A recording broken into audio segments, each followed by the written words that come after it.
Bir dengiz muhabbat. Muallif Nusrat Sultana Senjuti. 60 bo'lim. Bir tog'da issiq quyosh nurlari derazadan polga tushayotgan edi. Marmar polning yorqinligi bundan 2 barobar oshdi. Sadiq shoshib xonaga kirdi. Peshonasida mayda ter tomchilari bor edi. Xuddi shunday shoshib qoliga telefon oldi. Bir zumda Mariya deb saqlangan raqam terildi. Ko'kragida hayajon bor edi. Lablari atrofida yarqiragan tabassum paydo bo'ldi. Bu xabarni eshitib Mariya xursand bo'ladi. Lekin qanchalik xursand bo'lishini bilmaydi. Ehtimol o'tirgan joyidan sakrab chiqadi. Sadiq yolg'iz ozi kuldi. O'sha paytda Mariyaning quvnoq, yorqin yuzini oylab, bu tabassum 2 barobar bo'ldi. Qulog'idagi telefon jiringlayotgan edi. Lekin Mariya uzoq vaqt ko'tarmadi. Sadiq yana terdi. 3 marta qo'ng'iroq qildi. Yo'q, ko'tarmayapti. Hech qachon bunday bo'lmagan. Bugungacha Mariya uning bir martadan ortiq qo'ng'irog'ini kutganmi, shubhali. Qiz doim tez ko'tarardi. Bugun nima bo'ldi? Endi tabassum so'ndi, o'rniga tashvish paydo bo'ldi. Salbiy fikrlar miyani larzaga keltirdi. Telefonni qo'lida ushlab turganida birdan ekran yondi. Mariya qayta qo'ng'iroq qilgan. Shu vaqtgacha oyga botgan yuzi birdan yarqirab ketdi. Shoshib ko'tardi Sadiq. Xuddi shunday shoshilib dedi. Nima bo'ldi, nega ko'tarmadingiz? Uyqudan yangi uyg'ongandek ovoz keldi. Uxlayotgan edim. Sadiqning peshonasidagi ajinlar bir zumda yo'qoldi. Bir bor toliq nigoh bilan ekranga qaradi. Xayolida savol paydo bo'ldi. Barcha qizlarning uyqudan keyingi ovozi shunchalik go'zal bo'ladimi? Yoki Mariyaning ovozi shunchalik go'zalmi? Piyuning uyqudagi ovozi ham unga shunchalik yoqardi.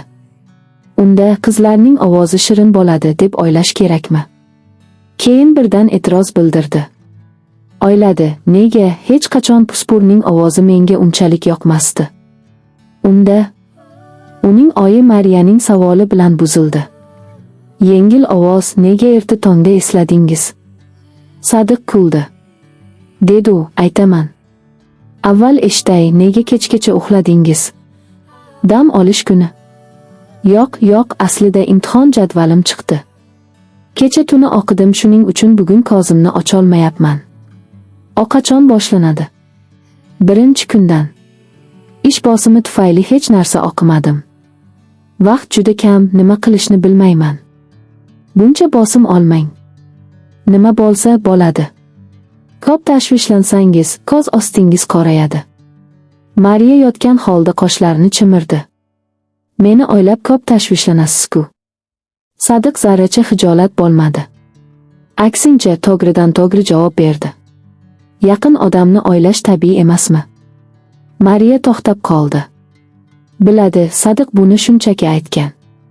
Qanday qilib doim aytib qo'yadi. Lekin bu so'z uning uchun juda katta narsa.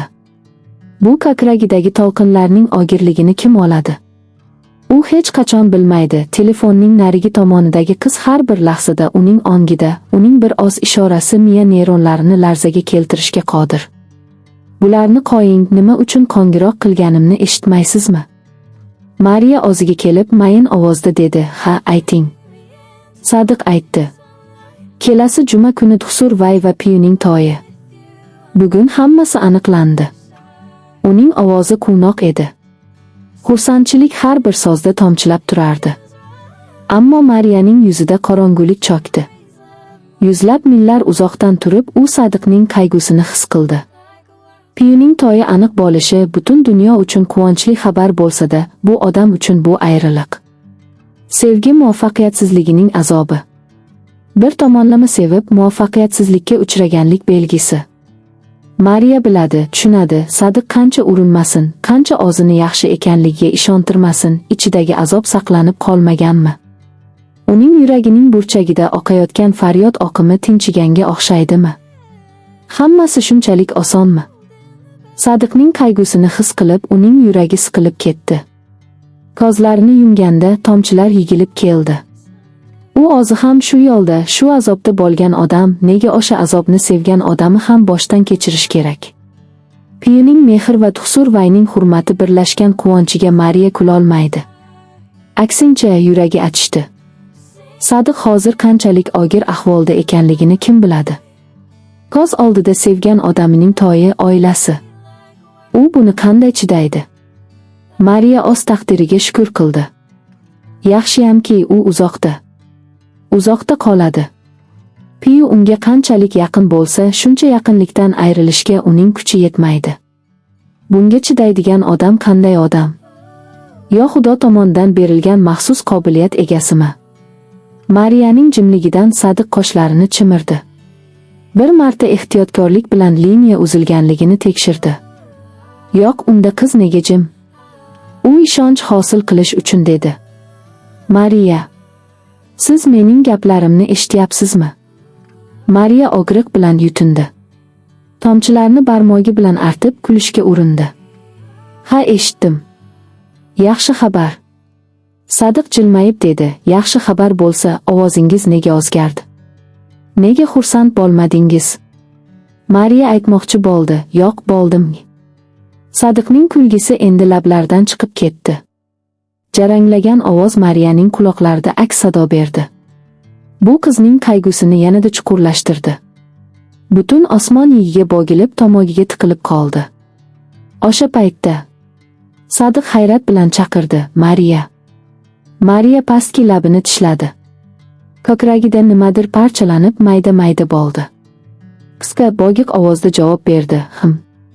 Piyuning toyi bo'lishini eshitib, men azob chekaman deb o'ylaysizmi? Bu uni biroz hayratda qoldirdi. Sadiqning tushunish mahoratiga hayron bo'ldi. Sadiq o'zi dedi. Ishonasizmi, ishonmaysizmi bilmayman, lekin men zarracha azob chekmayapman. Men oldin ham bilardim, bugun yanada yaxshiroq bilaman. Piyu uchun men emas, akam mukammal. Va bu haqiqatni bilganimdan keyin nega yomon his qilishim kerak? Bundan tashqari, Piyu mening katta kelinim bo'ladi. Uni ongimning bir oz joyiga qo'yib ham gunohni ko'paytirishni xohlamayman. Mariya hayratda dedi. Buni o'zingizni yaxshi tutish uchun aytayapsiz. Ichingizda azob chekayotganingiz aniq, shunday emasmi? Sadiq hayron bo'lib dedi. Nega? Siz ahmoqmisiz? Sevganingizni qo'lga kiritish baxti, sevgan odamingizni yaxshi ko'rish baxtidan ko'ra kattaroq. Nega men bu baxtni qo'ldan boy berishim kerak? Keyin qo'lini ko'kragiga qo'ydi. Dedi u. Mana, qo'limni ko'kragimga qo'yib aytaman, zarracha yomon his qilmayapman. Unda nega behuda azob chekmoqdasiz? Nega yig'layapsiz? Mariya hayratda qoldi. U axir ovoz chiqarib yig'lamagan edi. U qanday bildi? Yolg'on gapirishga urindi. Qani, nega yig'layman? Sadiq to'xtatdi. Tan oldi. Shu vaqt ichida sizni tanib oldim, Mariya. Endi menga yolg'on gapirsangiz, qo'lga tushish xavfi bor. Hozirgi paytda ichingizni ham o'qiy olaman. Mariya bir tomonlama kuldi. Gamgin o'yladi. Haqiqatan ham ichimni o'qiy olsangiz, qachondir sevib qo'lga tushgan bo'lardim, Sadiq. Sadiq mavzuni o'zgartirdi. Mayli, endi hammasini qo'ying. To'ygacha atiga 7 kun qoldi. Uydan aytsa ham, men aytaman, siz albatta kelasiz. Mariya ko'zlarini artib dedi. Albatta kelaman. Tuxsurvayning to'yiga bormay qolmayman-ku. Yaxshi. Men ularga sovg'a berishni xohlayman. Nima berish mumkin, aytingchi. Sadiqning bu taklifi Mariyani yengillashtirdi. U qiziqish bilan so'radi. Kuyov va kelinga ikkalasiga ham berasizmi? Yoki biriga? Albatta ikkalasiga. Men juftlik buyumlarini nazarda tutyapman. Unday bo'lsa, do'konga borib ko'rsangiz yaxshi bo'ladi.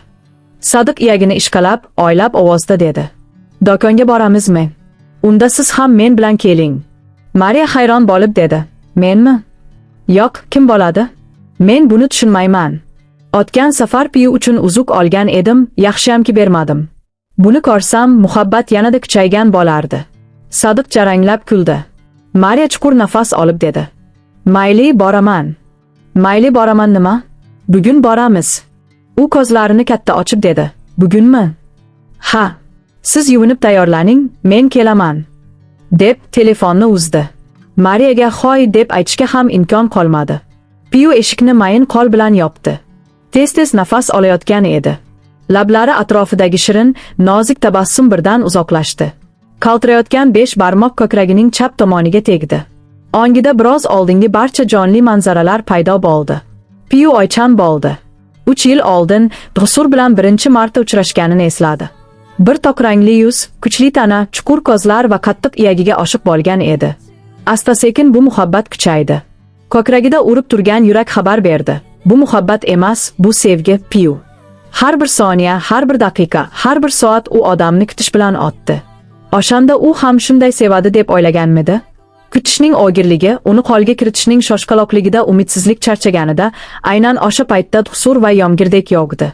Uning sevgi qoshigiga qo'shildi. Tiniq, xayolparast bo'lib ikki qo'lda namoyon bo'ldi. Bu kichkina hayot haqida roman yozsa, o'sha romanning galati qahramoni Dhusur Vay bo'ladi. Piyu hayron bo'lib o'ylaydi, buncha sevgini qanday yashirgan? Qanday qilib uning ko'ziga qaramay yurgan? Ko'z oldida uni ko'rib ham befarq bo'lgan? Go'yo muhabbatni bilmaydigandek. Kuchli muhabbat olovi uni qanday kuydirgan bo'lsa, uni kuydirmaganmi? Dhusurning har bir so'zi, har bir tovushi uning boshida jaranglaydi. Uni ko'kragiga olib, otasiga qarab qilgan e'lonini eslab, his-tuyg'ulari qotib qoladi. Piyu meniki. Meniki bo'lib qoladi. Sizning nima yaratgandanim xohlamasa, Dhusurdan uning sevgisini tortib olishga hech kimning kuchi yetmaydi. Piyu juda chuqur nafas oldi. Tinchlanishning sovuq bir esishi bilan tanasi yengillashdi. Oychanlikda ko'zlarini yumib, boshini eshikka suyadi. Birdan yuzlari qizardi. Bugun Zuma. Aynan 7 kun keyin shu kuni ularning to'yi. Keyin bir oila, kichkina o'g'il qizlar. Piyu uyatchanlikdan qizarib ketdi. Pichirlab kuldi. Juda xursand bo'lib, ikki qo'li bilan ro'molini ko'tarib butun xonada aylanib chiqdi. Go'yo ochiq osmonda ucha olmaydigan qush. Uning tebranib turgan yuragi bilan ventilator shamolida ro'moli, peshonasidagi beparvo kichkina sochlari tebrandi. U to'xtadi. Xursandchilikda qo'loyoqlarini tebratib qo'shiq aytdi. Bizning to'yimizga hali 4 hafta bor. 400 yomg'ir yog'adi, bu hafta qanday o'tadi? Men kutishga chidolmayman, hatto bir kun ham. Bugun kiyintir oq ko'ylagingni. Ey sevgilim, ey yorim. Uning tebranish qo'shiqlari orasida telefon qattiq jiringladi. Piyu to'xtab oldinga bordi. Ekranda Tanha yozuvini ko'rib, tezda korpaning ustiga o'tirdi. Xursand xabar berish uchun ko'tardi, lekin oldin Tanha hasrat bilan dedi. Ey Piyu, Piyu ko'rdingmi nima bo'ldi? Piyu og'zini yumdi. Qoshlarini chimirib so'radi. Nima bo'ldi? Tanha hayron ovozda dedi. Hali ko'rmadingmi? Nima ko'ray? Aynan shuni aytaman, nega buncha tinsan? Dhusur va kecha bir rasm yuklagan edi-ku vaqt jadvaliga. U erda bir qiz nima yozganini ko'r. Piyu boshqa hech narsa eshitmadi. Bir so'zga ham ehtiyoj sezmadi. Shu zahoti uning hasadgo'y yuragi qo'zg'aldi. Shoshib liniyani kesib Fatebokka kirdi, keyin Dhusurning itisiga. Kecha tunda Iqbol bilan bir rasm yuklagan edi Dhusur. Piyu avval ko'rgan. U ham sevgi reaksiyasini qo'ygan. Tanhaning gapiga ko'ra, u tezda sharhlarni ko'ra boshladi. Dhusur bu tumanning talabalar ittifoqi raisi bo'lgani uchun uning har bir postida ko'plab like va sharhlar odatiy holdir. Sevimli vay, jonim vay deb yozib har biri to'ldirgan. Qizlarning sharhlari kam. Piyu qidirib uzoq vaqtdan keyin to'xtadi. Bir qizning sharhiga ko'zi tushdi. Yozgan edi. Qora ko'ylakda siz mening xayolimdan ham chiroyli ko'rinasiz. Nega buncha zo'r ko'rinasiz, aytingchi? Yigitlar buncha kelishgan bo'lmasligi kerak. Piyuning miyasi tepasiga qadar gazab alangasi ko'tarildi. Bu qizning buncha jasorati bormi? Buncha jasorat. Uning Dhusur Vayni xayolida ko'radimi? Kim bu qiz? Piyu tezda itga kirdi. Yopib bo'lgani uchun hech narsa ko'rinmadi. Gazabini chiqarish uchun shoshib u yerga shikoyat qildi. Nega Dhusur Vay qizga hech narsa demadi? Nega qattiq ogohlantirmadi? Panini tishlab, unga qattiq gapirsa, ko'zini qisib qo'ysa bo'lardi-ku. Uning qoni qaynab turardi. Aniq his qilmoqdaki, hamma narsa qizigan olovda kuymoqda. Burunlari gazabdan kengaygan. Gazabni qanday kamaytirish kerak? Tartibsiz varaqlar orasida, tartibsiz miyada birdan bir fikr paydo bo'ldi. Bu fikr Piyuga juda yoqdi. Agar buni qilsa, hech kim Dhusur Vayga xabar yozishga jur'at etmaydi. Piyuning kayfiyati gamgin edi. Boshida qattiq qat'iyat. Qalbida tushunarsiz bolalik. Oz odamini butun dunyodan yashirib, yurakning taqiqlangan bir burchagiga solib qo'yish istagi. Barcha qon hujayralari uning qat'iyati bilan hamohang bo'ldi. Hech o'ylamasdan birdan Dhusurni tek qilib, "God engaged" deb post qo'ydi. Sarlavhaga esa "Alhamdulillah nihoyat" deb yozib qo'ydi. Hammasini tishlarini gijirlatib qildi. Og'ziga pichirladi. Endi barcha qizlar ko'radi va yonadi. Luchakday kopchayadi. Piyuning ko'ngli tinchlandi. Kayfiyati ham tinchlandi. Dunyoni zabt etgandek baxt paydo bo'ldi. Hammasi yo'q bo'lib ketsin, qizlar endi sharh yozmaydi, shu xotirjamlik. Bir qo'li bilan burunini ro'mol bilan bosib, boshqa qo'li bilan meni laganda ko'tarib, Puspra xonaga kirdi. Iqbol o'sha paytda balkonda turgan edi. Oldidan tutun ko'tarilmoqda. Puspra korib qichqirdi. Bu nima qilyapsan? Iqbol qo'rqib ketdi. Tishini tishlab, xotinining qo'rquvidan yangi yoqilgan sigaretni pastga tashladi. Bu tomonga kulgili yuz bilan o'girildi. Boshini chayqab dedi. Hech narsa yo'q. Puspra burnini burishtirib dedi. Sigaret chekayotgan eding-ku. Iqbol go'yo osmondan tushgandek qilib dedi. Men? Yo'q-ku. Nima deyapsan, sevgilim? Nega sigaret chekay? Sen man qilganingdan keyin tegmaganman-ku. Puspra hayron bo'ldi. U aniq tutun ko'tarilayotganini ko'rgan. Ammo bu odam yolg'on gapiryaptimi? Qoshlarini chimirib dedi. Shundaymi?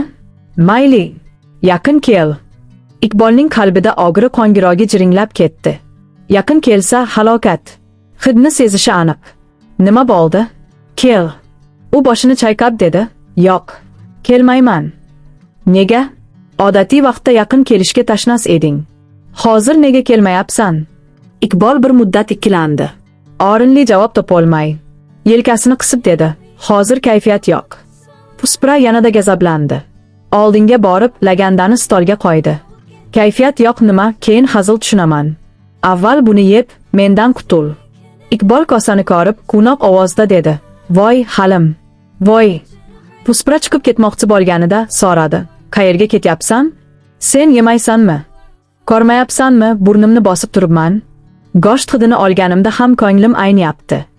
Unday bo'lsa, nima yeyasan? Puspra biroz xafa bo'lib dedi. Aynan shu. Qornim och, lekin yeb olmayapman. Nima yeyishimni bilmayman. Iqbol yaramaslik qilib dedi. Meni yeyishing mumkin, sevgilim. Puspra burni va ko'zlarini chimirib qaraganida, u ko'z qisib qo'ydi. Puspra boshini qimirlatib dedi. Mayli, butun seni yeb olmaydi-ku. Oshxonadan pichoq olib kelaman. Ishorani tushunib, Iqbol ko'zlarini katta ochib dedi. Sevgilim, meni oldiramisan? Female Rafsanhok. Bunday sevgining evazi shumi? Puspra yuzini burishtirdi. Chiqib ketayotganda orqasiga qarab dedi. Voy, agar sigaret chekayotganingni ko'rsam, seni bir kun, meni bir kun. Ogohlantirib, u ketdi. Iqbol yuzini qoraytirib, umidsiz nafas oldi. Ko'p yillik odatni bir kechada tashlab bo'ladimi? Sevgilim buni tushunmaydi. Uning sevimli sigaretiga raqiba sifatida munosabatda bo'ladi. U balkondan xonaga keldi. Bir marta kosadagi buglanib turgan Halimga qaradi. Olmoqchi bo'lib, yana to'xtab qoldi. Yo'q, yemaydi. Sevgilisi ham Halimni sevadi, lekin hozir hidni ololmayotgani uchun yeb olmaydi. Unda u qanday yeydi? Agar ona bo'lish uchun buncha qurbonlik qilish kerak bo'lsa, u ota bo'lib biror narsa qilmaydimi? Iqbol kelib, lagandani agdarib, kosani yopib qo'ydi. Eshikda taqillash ovozi eshitildi. Piyu gamgin ovozda javob berdi. Ochiq. Iqbol boshini ko'tardi. Kulgili ovozda chaqirdi. Piyu, piyu. Kirish mumkinmi? Piyu orqasiga qaradi. Kulib dedi. Keling. Iqbol kirib qoshlarini chimirib dedi. Voy, nega jim o'tiribsan? Sening endi tebranishing kerak-ku. Nihoyat Husurning xotini bo'lyapsan.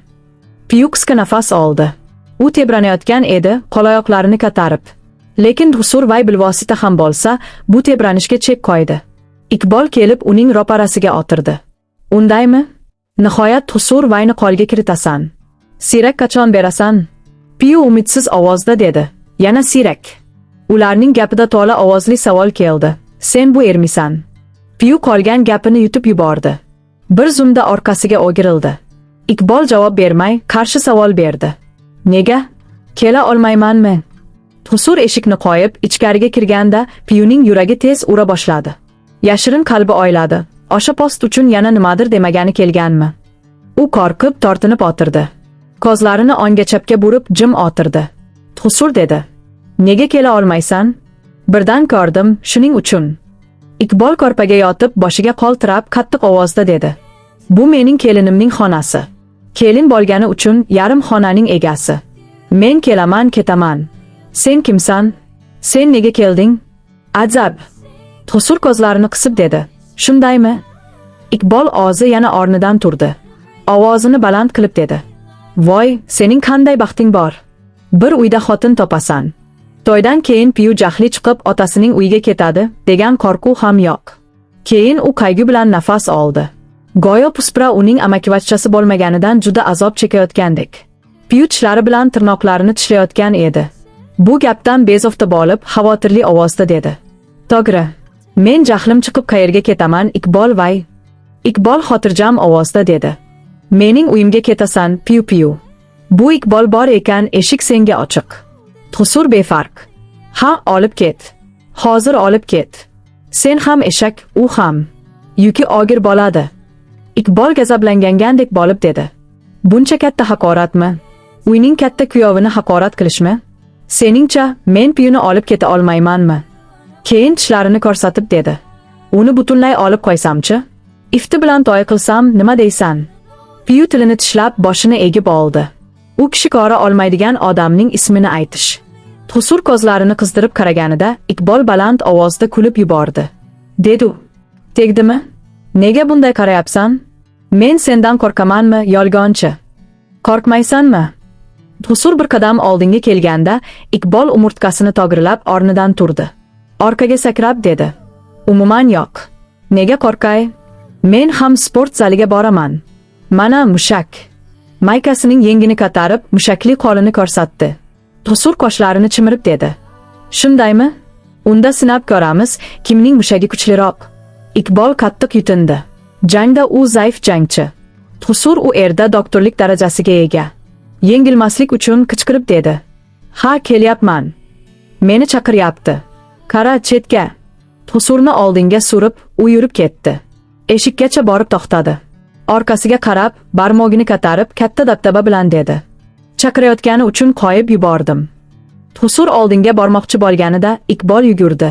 U to'xtamadi, uzun oyoqlari bilan orqasidan yurdi. Piyu ularning hazillarini ko'rib kulib yubordi. Keyin yuzini burishtirib dedi. Nega kulyapman? Men g'azablanishim kerak-ku. Bir olmos do'koni oldiga mototsiklini to'xtatdi Sadiq. Tashqarida quyoshning chidab bo'lmas issiqligi bor edi. Dubulga kiyganidan sochlariga ter oqib, yonoqlariga tomayotgan edi. Do'konning belgisiga ko'z tashladi. Ishonch hosil qilish uchun so'radi. Bu yerda? Mariya tushayotganda javob berdi. Ha. Bu yaxshi bo'ladimi? Men ko'plab do'stlarimni bu yerdan olganini ko'rganman. Ularning dizaynlari noyob. Siz menga ishona olasiz. Sadiq kuldi. Mototsiklini stendga qo'yib, qulay ovozda dedi. Sizga ishongan joyimda sizning tanlovingizga ishonmaymanmi? Mariya katta qiyinchilik bilan labidagi tabassumni saqlab qoldi. Sadiqning ba'zi so'zlari uning qalbining qayeriga tegib ketishini u bilmaydi. Agar bilsa, shunchalik to'g'ridan-to'g'ri aytarmidi. Ichkarida shiddatli bo'ronni yashirish vositasi sifatida bu tabassumdan boshqa hech narsasi yo'q. U og'zini tutib har doimgidek his-tuyg'ularini saqlab qoldi. Dedi: "Keling, ichkariga kiramiz." Birga teng qadamlar bilan ichkariga kirishdi. Mariya diqqatli, o'tkir nigoh bilan Sadiqni qayta-qayta ko'rmoqda. Har gal hayron bo'lmoqda. U haqiqatan ham ichkarida o'zini yaxshi his qilayotganini yoki o'zi kabi yaxshi bo'lishga muvaffaqiyatsiz urinayotganini tushuna olmaydi. Sadiq o'sha paytda so'radi. Qaysi tomonga boramiz? Mariya atrofga qarab dedi. Bu yerda bir juftlik uzuk to'plami bor. Kuni kecha Facebook sahifasida ko'rganman. Menimcha bu sovg'a sifatida eng yaxshisi. Turing, kimdandir so'rayin. Juda yarqirayotgan toshli bir juft uzukni sotuvchi ayol olib kelib, ularning oldiga qo'ydi. Bir qarashda Sadiq hayratga tushdi. Qo'liga olib dedi. Voy ajoyib. Sizga yoqdimi? Ha, ajoyib. Bu yakuniy. Yana biror narsa ko'rmaysizmi? Yana bir oz tanlasangiz yaxshi bo'lmasmidi? Sadiq e'tiroz bildirib dedi. Yo'q. Bu juda yaxshi. Keyin qizga so'radi. Narxi qancha? Eshitishdan oldin telefoni jiringladi. Bir soniya deb Sadiq u yerdan chetga chiqdi. Mariya yolg'iz qoldi. Vitrindagi har bir qimmatbaho olmos taqinchoqlarini maftunkor ko'zlari bilan ko'rmoqda. Birdan shisha stol ustidagi bilaguzukka ko'zi tushdi. Mariyaning qiziqishi yanada kuchaydi. Lablaridan hayrat bilan chiqdi. Qanday go'zal bu? Qiz uning ko'ziga qarab, oldinga chiqib dedi. Xonim, bu sizga yoqdimi? Bu dizayn bizning do'konimizdagi eng yaxshilaridan biri. Keling, ko'rsataman. Mariya haq yoq deyishga ulgurmay, u bilaguzukni shishadan tashqariga olib chiqdi. Stol ustiga qo'ydi. Mariya yarqiragan toshlarni diqqat bilan ko'rdi. Uning ustiga qo'lini yurgizdi. Ayolning qalbi taqinchoqni yoqtirishi tabiiy. Qiziqib so'radi: "Narxi qancha?" "Xonim, bu atiga 49,999 taka." Mariyaning boshi aylanib ketdi. Bunday nozik dizayndagi bilaguzukning narxi shunchami? Bu uning 4 oylik maoshi. Albatta, g'ayrioddiy narsa emas. Olmos sotib olishga uning qurbi yetadimi? "Olamanmi, xonim?" Quruq kulib dedi. Yo'q. Qo'ying, shunchaki ko'rdim." "Mayli." Sodiq gapini tugatib, uning yoniga keldi. Ovozi aytdi: "Bir do'stim qo'ng'iroq qilgan edi. Dam olish kunlari kechqurun ular bilan chiqib yurardim." Mariya qizga dedi: "Ol." Sodiq qizga dedi: "Unday bo'lsa, menga bu uzuk to'plamini orang. Karta to'lovi bo'ladimi, yo'qmi?" "Ha, janob. Siz kassada to'lang, men jo'nataman." Sodiq Mariyaga dedi: "Siz borib mototsikl yonida turing. Men hisobni to'lab kelaman." Mariya itoatkor bo'lib bosh qimirlatdi.